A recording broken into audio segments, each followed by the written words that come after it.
Bugün ermənilərin Laçında törətdikləri ekoloji barbarlıq 80-ci illərin sonunda topxana meşələrinin məhv edilməsini xatırladır. Bu fikirləri ekologiya yönümlü qeyri-hökumət təşkilatları nümayəndələrinin qanunsuz məskunlaşmış ermənilərin Laçında və ətraf ərazilərdə ekoloji terror törətməsi ilə bağlı toplantısında səsləndirilib. Vurğulanıb ki, 44 günlük vətən müharibəsindən sonra Azərbaycan tərəfi humanistlik nümayiş etdirərək ermənilərə Ağdam, Kəlbəcər və Laçın rayonlarını boşaltmaq üçün vaxt vermişdi. Təəssüf ki, onlar həmin əraziləri tərk etmək əvəzinə evləri, meşələri yandırdılar və əraziləri minaladılar.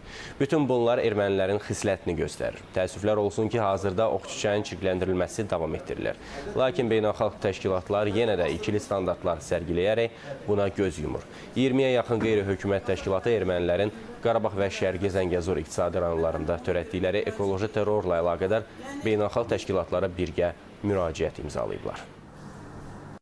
Azərbaycanın vətəndaş cəmiyyəti qurumları bir araya gəldi və Qarabağda baş verənləri, konkret olaraq Laçında, Zabux ətrafında baş verən hadisələri biz deməli müzakirə elədik və öz beynəlxalq təşkilatlara müraciətimizi səsləndirdik. Hal-hazırda indi təxminən 20-yə yaxın təşkilat bu təşəbbüsə imza atıblar. Mən düşünürəm ki, digər qurumlar da bizə qoşulacaq və bu istiqamətdə fəaliyyətimizi davam etdirəcəyik.